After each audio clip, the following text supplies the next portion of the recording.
అందరికీ praise lord. ఎలా ఉన్నారు? బాగున్నారా? దేవుని నామానికి మహిమ. ఈరోజు మన అంశం వచ్చి ఏంటంటే గుణవంతురాలైన స్త్రీ మనం ఏ విధంగా ఉండాలి కదా. ఉమ్, సామెతల గ్రంథము 31 10వ అధ్యాయం నుంచి చదువుదాము. గుణవంతురాలైనటువంటి భార్య దొరుకుట అరుదు, అది ముత్యము కంటే అమూల్యమైనది.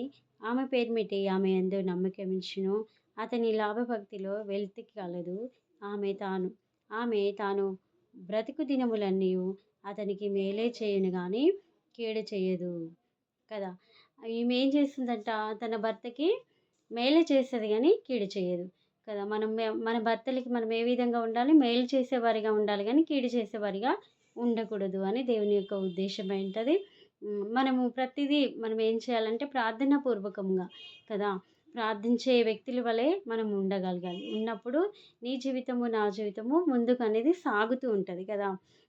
ముందు చదివినట్లయితే ఆమె గొర్రెబొచ్చును ఆమె పేనారును వెదుకుచు అతని చేతిని వాటిని పని చేయుచు భర్తకు ఓడలు దూరం నుండి ఆహారము తెచ్చినట్లుగా ఆమె దూరం నుండి ఆహారము తెచ్చును. ఆమె చీకటితో లేచి తన ఇంటి వారికి భోజనము సిద్ధపరచును. ఎట్లా అంట, మనం ఇంటిలో మనం ఏ విధంగా ఉండాలి? పొద్దున్నే లేచి మనం ఇల్లు శుభ్రం చేసుకుంటూ మనము మన ఇంటి వారికి భోజనము సిద్ధపరిచే వారిగా ఉండాలి కదా. ఈ రోజులలో ఎట్లున్నారు అని అంటే ప్రతిదీ బయట నుంచి తెచ్చుకోవాలి, తినాలి అన్నట్లుగానే ఉన్నారు.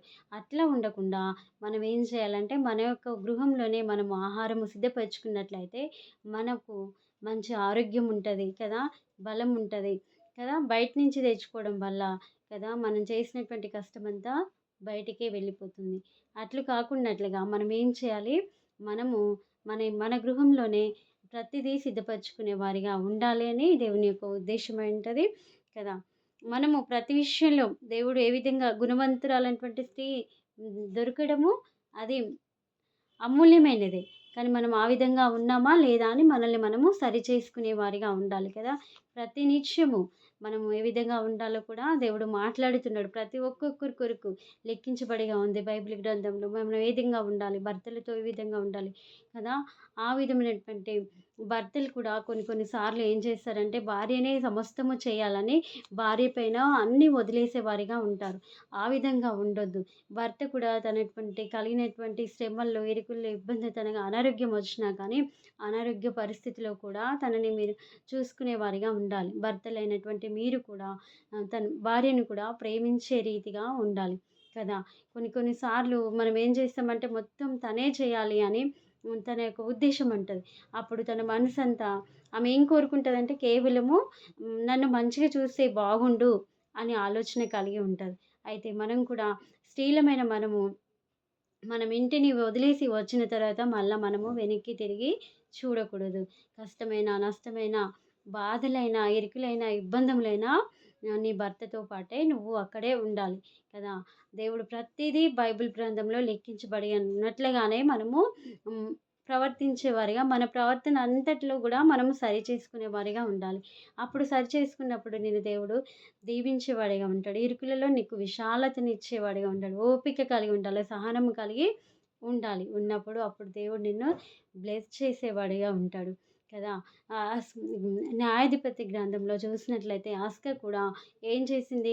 తన యొక్క తండ్రి మాట విన్నది కదా. స్త్రీలమైనటువంటి మనము కొన్ని సార్లు తప్పిపోయిన వారిగా ఉంటామేమో, కానీ తప్పిపోకుండా పెద్దవాళ్ళు చెప్పినటువంటి మాటలు వింటూ మనం ముందుకు వెళితే మన యొక్క జీవితము పరిబలితంగా మారుతుంది కదా. స్త్రీలమైనటువంటి మనం ఈ విధంగా ఉండాలి అని దేవుని యొక్క ఉద్దేశము. సామెతల గ్రంథము 26 నుంచి చదివినట్లయితే జ్ఞానము కలిగి తన నోరును తెరుచును, కృపగల ఉపదేశము ఆమె బోధించును, ఆమె తన ఇంటి వారి నడతలను బహుగా కనిపెట్టుకును కదా. ఆమె ఎట్లు కనిపెట్టుకుంటుందంట? బహుగా కనిపెట్టుకుంటుందంట. కృపగల ఉపదేశము ఆమె బోధిస్తుందంట కదా. మంచివి బోధిస్తుంటుంది. కృపగల అంటే కృపనుంచుతుంటుంది కదా. ఆమె మంచివే మనకి బోధించేవారిగా ఉంటుంది. పని చేయకుండా ఆమె భోజనము చేయదంట కదా. మనం ఇంటిలో మనం పని చేయకుండా ఈ పనంతా అయిపోయినాకనే మనం భోజనం చేస్తాము అని ఒక నియమం పెట్టుకుంటాం కదా. ఈ పని అయిపోతే అప్పుడు ఆహారం తినొచ్చు అని. ఆ విధంగా ఆ రోజులో ఉన్నటువంటి స్త్రీలు కూడా ఆ విధంగానే ఉండేదంట తను కూడా కదా. దేవుని యొక్క ఉద్దేశమై ఉంటది. మీరు, నేను అందరము కూడా ఈ విధంగా ఉన్నట్లయితే మన గృహాలని మనము కట్టుకునే వారిగా ఉంటారు. ఆమె కుమారులు లేచి ఆమెను ధన్యురాలు. చాలామంది కుమార్తెలు హ్మ్. పద పతివ్రత ధర్మమును అనుసరించి ఉన్నారు గానీ, వారందరిని నీవు మించిన దానవని ఆమె పేరిమిటి ఆమెను పొగుడును. కదా! చాలామంది ఏమంటారంటే చాలామంది కుమార్తెలు ప్రతి ధర్మమును అనుసరించి ఉన్నారు గానీ, వారందరిని నీవు మించిన దానవు. ఆమె పేరిమిటి ఆమెను పొగుడును. కదా! మనం ఏం చేయాలి? మన భర్తలతో మనము ఘనమైనటువంటి స్త్రీల వలె మనం ఉండాలి అనే దేవుని యొక్క ఉద్దేశం అయుంటది కదా! మనమెప్పుడు నిత్యము మనము ఏ విధంగా ఉండాలి? మన ఇంటిని మనం కట్టుకునే వారిగా ఉండాలి. అప్పుడు దేవుడు నిన్ను బ్లెస్ చేసేవాడిగా ఉంటాడు. ఇంకా కిందికి చదివినట్లయితే అందము మోసకరము, సౌందర్యము వ్యర్థము. యెహోవాయందు భయభక్తులు కలిగిన స్త్రీ కొనియాడబడును. కదా! ఆ అందము వ్యర్థం అసలకి కదా! మనకున్నటువంటి సౌందర్యాన్ని బట్టి మనము కొన్ని కొన్ని సార్లు అతిశయపడుతుంటామేమో. కానీ ఆ విధంగా అతిశయపడొద్దు అని దేవుని యొక్క ఉద్దేశం. ఎంత మాత్రమును మనకి క్రైస్తవ జీవితాలకి అది తగదు కదా! క్రైస్తవులకి మనకి అహంకారము, గర్వం అనేది మన యొక్క జీవితంలో ఉండకూడదు. దేవుని యొక్క ఉద్దేశ్యం ఏంటది కదా!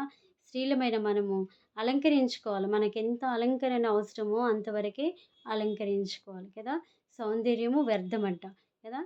ఆహ్, యెహోవాయందు భయభక్తులు కలిగి ఈ స్త్రీ కొనియాడబడును. చేసిన పనిని బట్టి అట్టి దానికి ప్రతిఫలము అగును. హ్మ్. గునులు గౌనుల యొద్ద ఆమె పనులు ఆమెకు కొనియాడబడును. కదా! ఎక్కడ కొనియాడబడతారంట? ప్రతిదీ మనము కొనియాడబడేటువంటి స్త్రీల వలె మనం ఉండాలి. అప్పుడుంటే దేవుని యొక్క ఉద్దేశము మనల్ని బ్లెస్ చేసేవాడిగా ఉంటాడు. మన గృహాల్ని మనము కట్టుకునేవారిగా ఉంటాం కదా! ఇక్కడ గుణవంతురాలైనటువంటి భార్య దొరుకుట అది అమూల్యమకైన ముత్యం అంటే ఎంత విలువైనది గదా! దేవుడు ముత్యంతో మనల్ని పోల్చినప్పుడు మనం ఏ విధంగా ఉండాలి? మన జీవితాలని మనము కట్టుకునేవారిగా ఉండాలి. ఎన్ని కష్టాలు, నష్టాలు, శ్రమలు, ఇరుకులు, ఇబ్బందులొచ్చినా వాటికి మనము నిలకడగా ఉన్నట్లయితే మన జీవితము ఫలభరితంగా మారుతుంది అని దేవుని యొక్క ఉద్దేశమై ఉంటది. ఈ కొద్ది మాటలు దేవుడు దీవించును గాక. అందరికీ ప్రైజ్ లార్డ్.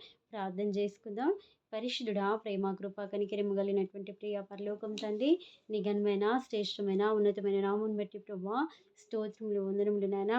అయా గుణవంతురాలైనటువంటి స్త్రీ ఏ విధంగా ఉండాలో మీరు నేర్పించినారు. అయా నీకు అందుని బట్టి నీకే వందనాలు, స్తోత్రాలు చెల్లించుకుంటున్నా. అయ్యా మరి ప్రభా ప్రతి ఒక్కరిని బట్టి ప్రభా ప్రార్థిస్తున్నా. ఏ విధంగా మా యొక్క ఆత్మీయ జీవితాలు, మా గృహాలను ఏ విధంగా కట్టుకోగలిగాలో ప్రభా మీరు ప్రతిదీ బైబిల్ గ్రంథంలో లెక్కించబడి ఉన్నారు ప్రభా. వాటిని బట్టి నీకే స్తోత్రములు, వందనాలు చెల్లించుకుంటున్నా. మీరే బ్లెస్ చేయండి, దీవించండి ప్రతి గృహాలని ప్రభా. అయా నీకు స్తోత్రాలు. అయా మరి ప్రభా నీకు వందనాలు చెల్లించుకుంటున్నా. గుణవంతురాలైనటువంటి స్త్రీ అది అమూల్యమైనటువంటి ముత్యము కంటే అమూల్యమైనది ప్రభా. అయా మేము తండ్రి అయ్యా మరి అమూల్యమైనటువంటి వారిగా మేము ఉండుటకు కృప చూపించండి ప్రభా. దేవానికి స్తోత్రాలు. మా ఘటాన్ని మేము కాపాడుకుంటకు అయా కృప చూపించమని ప్రార్థిస్తున్నా. ఈ వీడియో చేసినటువంటి ప్రతి ఒక్కరిని మీరు బ్లెస్ చేయండి, దీవించండి, ఆశ్రయించండి, వారికి ఆదరణ కలిగించమని ప్రార్థిస్తూ నన్ను తగ్గించుకుంటూ నీ నామం హెచ్చింపచేస్తూ యేసు శక్తిగల నామమున స్తుతించి గణపరిచి అడిగి వేడుకుంటున్నాము తండ్రి. ఆమేన్. అందరికీ ప్రైజ్ లార్డ్.